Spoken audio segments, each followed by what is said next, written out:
Assalamu alaikum wa rahmatullahi wa barakatuh. Bismillahirrahmanirrahim. Alhamdulillahi rabbil alamin. Wassalatu wassalamu ala ashrafil anbiya'i wal mursalin. Muhammadi wa ala alihi wa ashabihi ajma'in. Amma ba'd. Hurmattуу musulman bir tuğandar, qadırlı atalar, ağalar, dostlar, ineler, Жараткан Алла Таалага чексиз шүгүрлөр болсун, мактоолор болсун, алкыш саналар болсун. Мынакей кечээ 2018 жылдын январында элек, быйыл эми 2019 январында бир жыл өмүрүбүз кыскарыптыр. Bir жылдын içinde kim kança жақшы амалдарды кылды, жаман амалдарды кылды, бардыгы Алла Тааланын алдында жазылды. Бул bir жылдын içinde, ар бир айдын, ар бир күндүн içinde ким каерде, кандай амалды, кайсы ниет менен кылды, бардыгы Алла Тааланын алдында сакталган. Кыямат күнү Алла Таала көрсөтөт: ما يعمل مثقال ذرة خيرا يره وما يعمل مثقال ذرة شرا يره. Kim кыпындай жакшы иш кылса, анын дагы сообун көрөт. Кыпындай жаман иш кылса, анын дагы күнөөсүн тартат. Жараткан Алла Таала ушундай кылып кабар берип койгон Кур'ан-ы Кариминде. Тугандар, адам баласы дайыма өзүн эсептеп, өзүн ниетин оңдоп, ахиретке даярданып, Алла Таала берген аманат, Алла Таалан берген неамат нерселерин кадырлап, аларга шүгүр кылып, берген ден соолук, берген өмүр, берген ырыскы, бунун бардыгын кадырлап, буларды жакшы сактап, жараткан Алла өзү буйргандай, Пайгамбар Мухаммад алейхиссалам өзү көрсөтүп кеткендей иштеткенге биз тугандар буйрулганбыз. Жашоонун берекеси ушул жерде. Ар бир эркекке, аялга Алла Таала 3 нерсени аманат катары берген: мал, жан, жөндөмдүүлүк. Малыбыз дагы бул аманат, жаныбыз дагы бул аманат, жөндөмдүүлүгүбүз дагы бул аманат. Bunun bardığın tuğra işlettiğinin yolu İslam'dı. İslam dini mal menen candı. Жөндөмдүүлүктү tuğra işlettiğinin yolun bayandagan. Kayaka biz işletişimiz gerek. Mal canımızda kayda sarıptaşımız gerek. Dünyamız dağı nurlu olsun. Dünyamız dağı kursançılık menen baktılуу olsun. Ahiretте dağı жүзүбүз жарык olsun. Ölgöndөн кийин dağı соопторго ээ болуп, бейиштин бакчаларында болуп, Allah'ın razıçılığında olup, ошого мынакей тугандар, Алла Таалам İslam dinин берген. İslam dinde эң маанилүү амал бул жерде ниет. Бүгүнкү мына темабыз ниетти оңдоо. Ниет кандай болуш керек? Жана экинчиси анан кийин чынчылдык. Кудай кааласа ниет боюнча тугандар маселе кылмакчыбыз. Ар бир жакшы амал Алланын алдында кабыл болот качан? Kaçan niyet doğru olsa, bolbosa жақшы амал кабыл болбой деген тугандар. Жақшы иш кылсак деле, намаз окусак деле, мечит салсак деле, ата-энебизге кызмат кылсак деле, эгерде ниетибиз туура эмес болсо, Алла субханаху ва таала ал жақшы амалды кабыл кылбайт экен. Демек жақшы амалдын кабыл болуусу бул ниетке байланган. Пайгамбарыбыз Мухаммад саллаллаху алейхи ва саллям айтат: İnnemel a'malu bin niyat. Бұл амалдардың бардығы ниетке жараша. Бардық. Ораза тутасызбы, мечитке келесизби, кандай гана жакшы иш кылбаңыз, бунун бардығы ниетке жараша. Ниет бұл фундамент тугандар. Демек, ниеттерибизди жаңылайлы, ниеттерибизди оңдоп турайлы. Ниеттен тез бузулган нерсе жок экен аламда. Тамак дагы кеч бузулат, жерлер дагы кеч бузулат. Бардык нерсе ниеттен тез бузулган нерсе жок. Аллаху акбар деп намазды баштаганда жакшы ниет кылды эле. Калыс Алла Тааланын разычылыгы үчүн окуймун деп намаз бүткөнгө чейин ниети бузулуп калды. Ушу эл көрсө, эл айтсын, эл мактасын, кожо көрсүн, эл билсин, паланча ажыга барып келди, паланча мечит салды, паланча жол салды, паланча ушундай суу чыгарды, атым чыксын, даңкым чыксын. Туугандар, буга эч бир сооп берилбейт экен тууган. Демек биз ниетти жалгыз калыс Алланын разычылыгы үчүн коёйлу. Хадисте келет: "Инналлаха ла яндуру иля суарикум ва ла иля амваликум, валакин яндуру иля кулубикум ва а'маликум." Алла Таала силердин өң түсүңөрдү карабайт, силердин мал мүлкүңөрдү карабайт, силердин жүрөгүңөрдү карайт Алла Таала. Кайсы ниетте кылып атасыңар, ишенимиңер кандай, жүрөгүңөрдү карайт, амалыңарды. Жүрөктүн амалы дененин амалынан күчтүүрөөк. Жүрөктүн амалы дененин амалынан маанилүүрөөк. Анткени ниетке жараша амал. Амалга жараша, ал жакта амалга жарашка сооп берилсе, ал эми ол амалга, ниетке жараша амал берилет туугандар. Ошондуктан биз ниетибизди жаңылап турушубуз керек экен. Күн сайын жаңылап турушубуз керек экен. Кайра оңдоп турушубуз керек экен. Жүрөгүбүз менен күрөшүп турушубуз керек экен. Шайтан бизди жаман ниетке алып кетпесин. Кылган иштерибиздин баардыгы текке кетпесин. Кылган соопчулуктардын баардыгы текке кетпесин. Ошол кандай шайтан алып келет, риякөрлүккө алып кетет. Өжүп деп коет, таң калганга, өзү мактаганга, өзүн сүйгөнгө. Жок, биз ушундай амалды кылайлы, жараткан Алла Таалам кабыл кылсын деп. Анткени амал кылуу бул дагы өзүнчө бир чоң иш, чоң мээнет. Амалды кабыл кылдыруу бул андан дагы чоң иш, андан дагы чоң мээнет. Качан кабыл болот? Качан калыс Алланын разычылыгы үчүн бир дагы эч нерсени кошпостон. Хадисте келет, кыямат күнү бир шейитти алып келет экен. Эң биринчи чечим чыкканда шейитти алып келет экен, шейиттен сурайт экен: "Кана сен эмне иш кылдың?" десе, мынакей ал айтат экен: "Я Алла, сен разычылыгы үчүн мен жанымды бергемин, жанымды курбан чалганмын мынакей" деп. Алла субханаху ва таала айтат экен: "Жалган, сен өзүң жаныңды курбан чалгансың, эл айтсын, эл баатыр десин" деп. Жыйынтыгында эмне болот экен? Жүзүн жерге карап отко сүдүрөп алып барып тозокко таштайт экен. Экинчи бир аалымды алып келет экен, каарыны алып келет экен. Алла Таала берген неаматтарын таныштырат экен, бардыгы мойнуна алат экен. Ооба, ушундай неаматтарды бердиң, ушундай даражаларды бердиң, ушундай авир бердиң. Мен эмне иш кылдым дегенде, мынакей өлгөнгө чейин Курандын сабагын бердим, Куранды окуттум, дин сабагын бердим деп. Кийин айтат экен: "Жок, сен мен разычылык үчүн кылган жоксуң. Сен эл аалым деп айтсын, эл сени мактасын, паланча деген каары деп. Ошентип ал атты алдың бу дүйнөдө.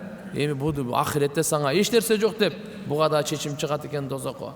Үчүнчүсү бир аябай берешен, жоомарт кишини алып келет экен. Ага да Алла Таала айтат: "Мына мен сага мал бердим, ушунчалык байлык бердим, ушундай чоң неаматтарды бердим. Эмне кылдың?" деп.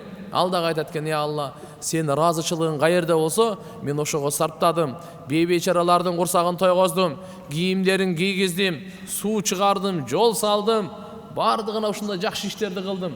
Болгон мал мүлктү ушу жакшылыкка сарптадым. Сен разычылык үчүн" десе, Алла Таала айтат экен: "Жок, мен разычылык үчүн кылган жоксуң сен. Эл мактасын деп кылбадың беле? Эл айтсын деп кылбадың беле? Анаке, айтты сени, мактады, паланча берешен, жоомарт, колу ачык, ушундай деп мактады. Ал сөздү сен алдың, алкышты алдың тиги дүйнөдө. Бул жакта сага эчтеке жок" деп, жүзүн жерге каратып сүдүрөп дозокко таштайт дейт туугандар. Мындан эмне? Алланын разычылыгы үчүн жан берүү оңой эмес. Алланын разычылыгы үчүн өмүр бою Кур'ан, диндин сабагын берүү оңой эмес. Алланын разычылыгы үчүн бул акча берүү ол оңой эмес туугандар. Ниет бузулдубу, ушунчалык чоң амалдар дагы бузулуп кетет экен да. Ошондуктан келиңиздер, биз кандай гана жакшы ишти кылбайлы, ал кичине болсун, көп болсун айырмасы жок, бирок ниет туура болсун туугандар. Ниет туура болсун. Ниет кылып амал кылбасаңыз сооп берилет. Амал кылып ниет кылбасаңыз сооп берилбейт. Биз муну караңыз. Ниет кылып койдуңуз, жакшы ишке ниет кылдыңыз, бирок мүмкүнчүлүк тапкан жоксуз. ошо ишти кыла албай калдыңыз, ошого да сооп берилет экен туугандар. Мынакей ажылыкка барам деп ниет кылдыңыз, бирөө ооруп калды зиярат кылам деп ниет кылдыңыз, Кудай кааласа акчам болсо мынакей бир жерге больница салам, мечит салам деп ниет кылдыңыз, кандай балдар бечаралардын курсагын тойгозом деп ниет кылдыңыз, бирок ал ишти кылган жоксуз, мүмкүнчүлүк болгон жок. Бирок Алла Таалам ниетиңиздин тууралыгына, ниетиңиздин түздүгүнө карап туруп соопту бере берет экен мынакей. Ал эми бир ишти жакшы иш кылдыңыз, бирок ниет кылган жоксуз, ниетиңиз жок эле, өтө улуу иш кылдыңыз, өтө жакшы иш кылдыңыз, өтө чоң иш кылдыңыз, бирок эч кандай сооп жок.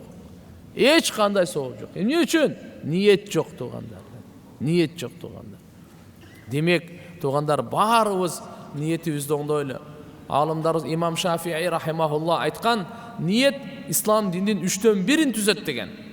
Кээ бирлер алымдарыбыз айтат, 4/1. Диндин 4/1 бөлүгү ниет, диндин 3/1 бөлүгү ниет.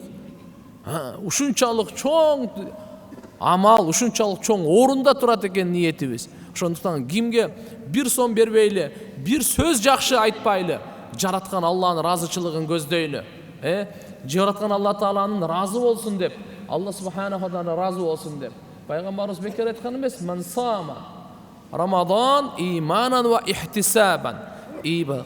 Иманан жана ихтисабан. Ким Рамазан айда ораза тутса, иман менен Алланын буйругу деп, Алла Тааланын өкүмү деп, ихтисабан Алладан сооп үмүт кылып, мынакей соопту ким? Алладан үмүт кылабыз биз. Бейишти Алладан үмүт кылабыз. Дозоктон кутулууну Алладан үмүт кылабыз биз. Биздин ниетибиз жараткан Алла Тааланын разычылыгы үчүн болсун. Бир учурда эле бир канча ниетти кылсак болот туугандар. Мисалы мечитке келип атабыз да, мечитке келерде эле намаз окуганды ниет кылдык, хутба окуганды ниет кылдык, таалим алганды ниет кылдык, мусулмандардын зияратын ниет кылдык, мечитте убакыт өткөргөндү ниет кылдык. Бир эле сапарда бир эле амалдын ичинде бир канча ниетти кошуп салсак болот экен. Ошонун баарына сооп алат экенбиз. Пайгамбарыбыз саллаллаху алейхи ва саллям айтат, кимде ким мечитке келсе, бир нерсени үйрөнөйүн же үйрөтөйүн деп, ага кабыл болгон ажылыктын сообу берилет дейт. Кабыл болгон ажылыктын сообу берилет. Ал эми бир мусулманды зиярат кылып койсо, бир мусулманды зиярат кылса, Аллаху акбар, 70 000 периште анын акысында дуа кылат. Таңдан кечке чейин, кечтен таңга чейин дейт. Bir musulmandı ziyaret kılsa Allah Teala uşunçalık kuanı aytat eken tibta ve taba mamşaka ve tabawata minel cenneti manzilen. Sen öte jakşı iş kıldın. Baskanın bizge jaktı.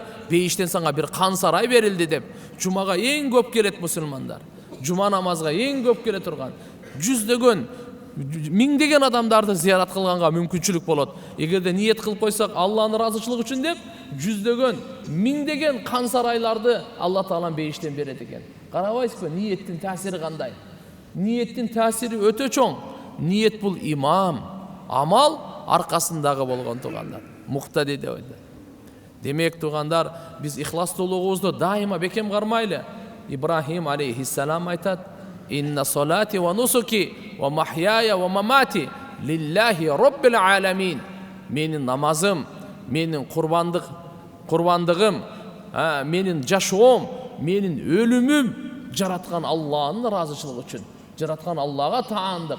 Роббил аламин, бүткүл ааламдын Роббу Алла Таалага таандык. Биздин жашообуздагы, өлүмүбүздагы, оорубуздагы, ден соолугубуздагы, күлкүбүздагы, ыйыбыздагы, кубанычыбыздагы, кайгыбыздагы, токчулугубузда, ачкалычылыгыбыздагы, ибадатыбыздагы, жоктон бар кылган бардык ааламды көзөмөлдөп турган жараткан Алла Тааланын ыраазычылыгы үчүн туган. Демек, ниетибизди туура кылайлы. Сөз сүйлөрдөн мурда кайсы ниетте сүйлөйбүз? Bir iş kılardan burada kaysı niyette iş kılabız. Biröge jardan bererden murda emne niyette jardan berебиз. Өзүбүзгө суроо берейли. Sen эмне үчүн кылып атасың ушул ишти? Sen эмне үчүн кылып атасың ибадатты? Эмне үчүн намаз окуп атасың?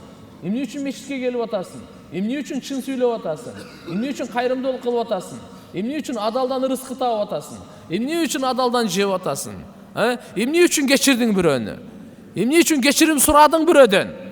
Эмне үчүн? Allah'ın razıçılığı için. Eğer de özümüzden, nefsimizden suray versek, cevap çıkat Allah'ın razıçılığı için. Sufyan-ı Savri рахимахулла, улуу алымдардан бу киши айтат: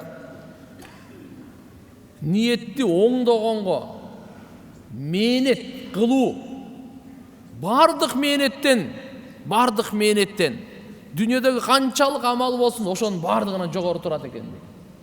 Мага эң оор ниетти оңдоо болду дейт. Башка нерсени оңдоп коюш оңой элекен, жолду оңдош оңой элекен, үйдү оңдош оңой элекен, машинени оңдош оңой элекен, бардык нерсени оңдош оңой элекен. Пейилди оңдош дагы оңой эле, ниетти оңдогон кыйын экен. Ниетке шайтан кол салганы, эң көп шайтан кол салат, ниетке кол салат экен. Ниетин бузуп коет экен, болду. Аркасынан эмне амал кылса кыла берсин, бардыгы бекер. Ниетин бузуп койду, башынан эле ниетин бузуп койду.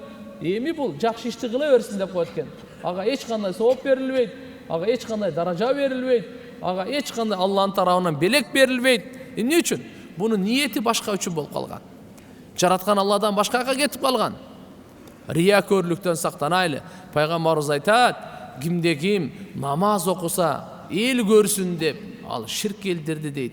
Ким орозо тутса эл көрсүн үчүн ал ширк келтирди дейт. Ким садака берсе эл көрсүн үчүн ал ширк келтирди дейт. Демек, карабайсызбы туугандар? Ошондуктан ихластуу адамдар бул хидаяттын чырактары деп айтат. Хидаяттын чырактары, чырак сүйлөбөсө да жарыктык таркатат экен. Эгерде ихластуу адам сүйлөбөсө дагы жарыктык таркап турат экен туугандар. Адамдарга туура жол көрсөтүп турат экен, сүйлөбөсө дагы туугандар. Демек, ниет ушунчалык маанилүү экен. Келиңиздер, баарыбыз ниетибизди оңдоп, тазалап, жана сактап жүрөйлү. Ушул жерде шайтан бузуп койбосун, напсибиз аралашып кетип бузуп койбосун. Ниетибиз жараткан Алла Тааланын ыраазычылыгы үчүн болсун. Ниетти жаңылаганда бекапар болбойлу. Кош көңүл болуп кете бербейли. Себеп дегенде ниеттин бузулуп калганы биз байкабай да калышыбыз мүмкүн экен да. Ошондуктан биз өзүбүзгө ар бир жакшы амалдан алдын суроо берип турганыбыз мынакей ниетти жаңылап турганыбыз болуп эсептелинет экен туугандар. Ихлас ниет менен адамдардын мактоосу экөө бир жүрөктө бир болбойт дейт. Биз адамдардан бир мактоо күтпөй, Алладан алкыш күтпөй. Бир хадисте пайгамбар саллаллаху алейхи ва салламдын мубарак хадисинде келген. Эгерде бир адам калыс Алла үчүн не кылды? Бирок эми эл мактап койду да. Андан элден мактоо күткөн жок эле. Адамдар айтсын деп, адамдар мактасын деген бунун ниети жок эле. Жараткан Алла билсе болду. Жараткан Алла Таала мактаса болду. Ниети калыс Алланын ыраазычылыгы үчүн болчу. Бирок ошентсе дагы элдин жүрөгүнө Алла Таала адамдардын жүрөгүнө салып койду дагы, паланчы адам деп мактады. Ушу кандай болот дегенде пайгамбарыбыз айтты: бу дүйнөдөгү берилген Алла Тааланын белеги болот. Демек, бул жаман нерсе эмес деген сөз. Бул дагы бир кушкабар. Бу дүйнөдөгү берилип калган бир кушкабар. Ахиреттеги чыныгы кушкабар, түбөлүктүү кушкабар, толук кушкабар. Алла субханаху ва таала Алла Таалам тиягында өзү сөзсүз ал жагына берет туугандар. Мисалы, ниет кылып ал амалды кылбасак да сооп берилет деп эдикпи? Кээде ниет кылып бир амалга жетпей калдык, толуктай албай калдык. Ошого дагы сооп берилет экен. Мисалы, Кур'ани Каримди иншаалла жаттаймын деп туруп баштадыңыздагы 114 сүрө бар. Бир эле сүрө жаттадыңыз, эки эле сүрө жаттадыңыз. Бирок ниетиңиз толук Кур'анды жаттайм деп. Ажал келип калды, дүйнөдөн кайтып кеттик. Анда эмне болду? Кыямат күнү иншаалла ниетине жараша Кур'анды баштан аягына чейин жаттаган карылар менен чогуу тирилтет дейт Алла субханаху ва таала. Көрбөйсүзбү? Ниетти канча таасири бар экен. Демек, биз ниет кылууда сараң болбойлу да. Ниет кылганда ичибиз тар болбойлу, ниетти кең кылайлы. Жана Алланын ыраазычылыгы үчүн мына ушул жерде контроль кылайлы. Башка үчүн эмес, Алланын ыраазычылыгы үчүн, Алланын ыраазычылыгы үчүн. Кечирсек дагы, кечирим сурасак дагы, берсек дагы, бербесек дагы, жараткан Алла субханаху ва тааланын ыраазычылыгы үчүн гана кылайлы туугандар. Анткени билесиздер, кабырга адам жалгыз болот. Өлүм келгенде бунун бардыгы ачыкка чыгат, ким кандай, эмне үчүн кылганы. тирилгенде да Алла жалгыз тирилтет. Эртеге эсеп китеп алганда дагы Алла Таалам жалгыз эсеп алат. Ар бирибизден Алла Таала котормосчусуз жалгыз Алла Субханаху ва Таала эсебин алат. Демек ушуга биз сөзсүз ниетибизди туура кармап турбасак тургандар кыйын экен. Албетте Пайгамбарыбыз саллаллаху алейхи ва саллям өзүнүн лакабы чынчыл, ас-садикул амин ниетти түздөп, экинчиси эле чын сүйлөгөн, тилибизди чын сүйлөгөнгө алып келели. Тилибиз чын сүйлөмөйүнчө эч бир амалыбыз оңолушу мүмкүн эмес экен. Алла Таала Кур'ани Каримде буйрук берип: "Я айюхаллазина аману тақулла куну ма'ас-садиқин." Эй иман келтиргендер, чынчылдар менен бирге болгула. "Я айюхаллазина аману тақулла кулу қаулан садида юслих лакум а'малакум ва яғфир лакум зунубакум." Эй иман келтиргендер, Алладан корккула, чын сүйлөгүлө, туура сөздү сүйлөгүлө. Жараткан Алла амалыңарды оңдойт, күнөөңөрдү кечирет. Чынчылдык исламдын пайдубалы.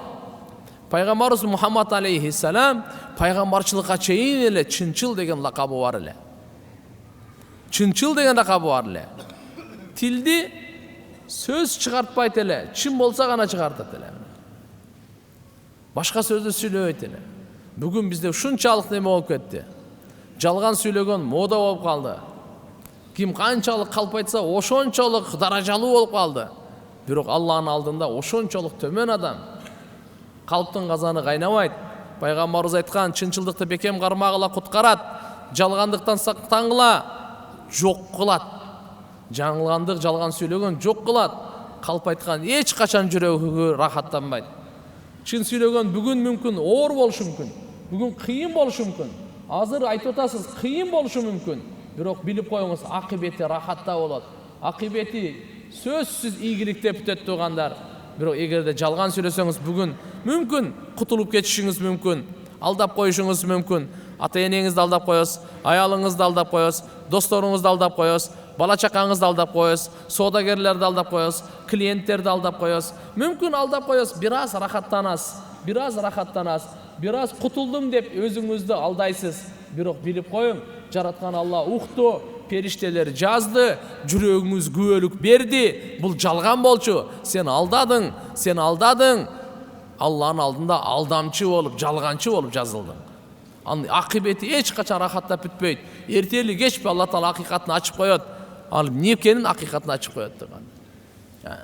Ошондуктан иншалла келиңиздер, биз ниетти оңдогон менен биргеликте эле чын болгонго, чынчылдар менен бирге болгонго биз аракет кылайлы.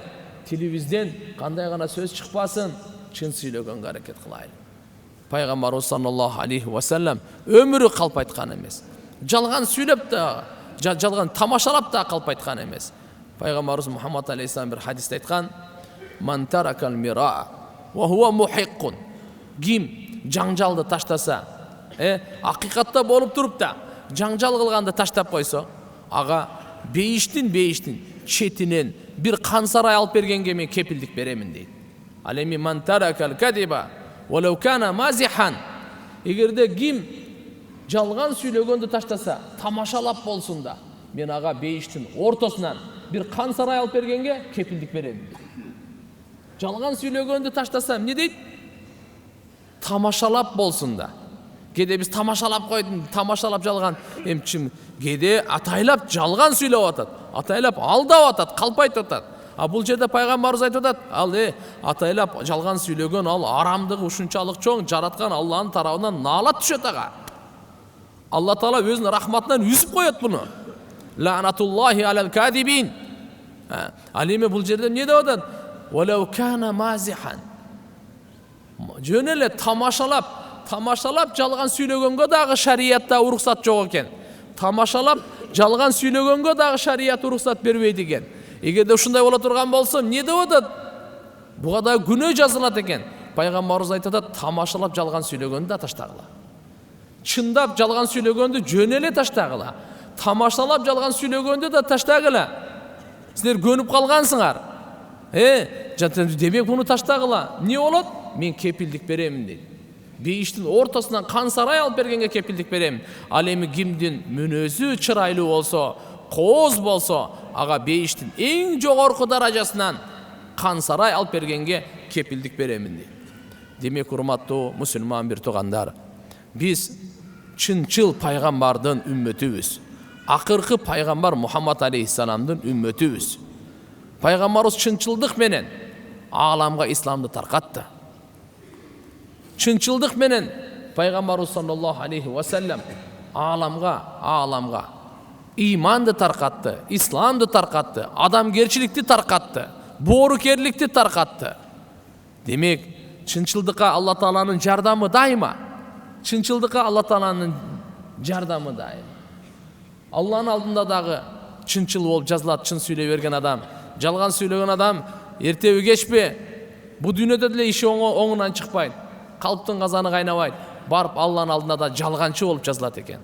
Келиңиздер, ниетибизде жүрөктүндөгү ниетибизди оңдойлу, ал эми тилибиздеги амалдан чын сүйлөгөндү. Мынакей ушуну тилибизде оңдойлу. Пайгамбар саллаллаху алейхи ва саллям дуасы бар. Аллахумма тахир қалби минан нифақ, ва лисани минал кадиб, ва амали минал рия, ва лисани минал кадиб, ва айни минал хияна, фа иннака та'ламу хаинатал а'юн ва ма тухфи судур. Я Аллах, менин жүрөгүмдү мунафыктыктан, эки жүздүүлүктөн тазалагын, тилимди жалган сүйлөгөндөн тазалагын, тилимди жалган сүйлөгөндөн тазалагын, амалымды риякөрлүктөн тазалагын, көзүмдү кыянат кылуудан тазалагын. Анткени кыянат кылуучу көздү да, жүрөктөгү сырларды дагы билүүчүсүн. Демек, урматтуу мусулман бир туугандар, келиңиздер, намазга келип атабыз, жакшы иштерди кылып атабыз, орозо тутуп атабыз, зекет берип атабыз, үшүр садака берип атабыз. Алхамдулилла, мээнет кылып, кесип кылып, аракеттенип, кой, ушу бирөөнүн алдында жүзүм кара болбосун деп, адал ырыскы издеп атабыз. Ушунун бардыгында ниетибиз оң болсун. Бирөөгө жардам сурасак дагы, бирөөгө жардам берсек дагы, ниетибиз туура болсун туугандар. Ниетибизди туура кылайлы, ниетибизди оңдойлу. Экинчиден тууган, чын сүйлөгөнгө адат кылайлы. Чын сүйлөгөнгө адат кылайлы, жашообузга чынчылдыкты алып келейли. Башыбызга оор келсе дагы, кыйын болсо дагы, айта албасак дагы, ачуулук өзүбүзгө, намызыбызга туура келбесе дагы чын сүйлөйлү. Буга Алла субханаху ва таала өзүнүн уадасы бар. Куткарамын деген уадасы бар туугандар. Куткарамын деген уадасы бар. Бизге буйругу бар. Буйругу бар чын сүйлөгүлө. Алла субханаху ва таала барыбызга ниетибизди туура кылып, мынакей эми кийинки 2020-жылы январда ким бар, ким жок, Алла Таала өзү билет. Бирок иншалла, албетте жакшы көп жашаганга жана жакшы амалдарды кылганга биз ниет кылышыбыз керек. Ошол эле кезде жашоо дагы бизди алдап койбосун, дүйнө бизди алдап койбосун. Буну алдап коюшлугу анык эле. Пайгамбарыбыз айткан, жашоо дагы алдап коет, дүйнө дагы силерди алдап коет. Эсиңерде болсун. Булардан этияттангыла. Биз күчүбүзгө ишенбейли, билим акылыбызга ишенбейли, таянбайлы, жараткан Аллага таянайлы. Жашоого деп таянып, ошо ойдан ахиретибизди туугандар бузуп албайлы. Ахиретибизге эч нерсе кылбай, бош кол менен барып калбайлы.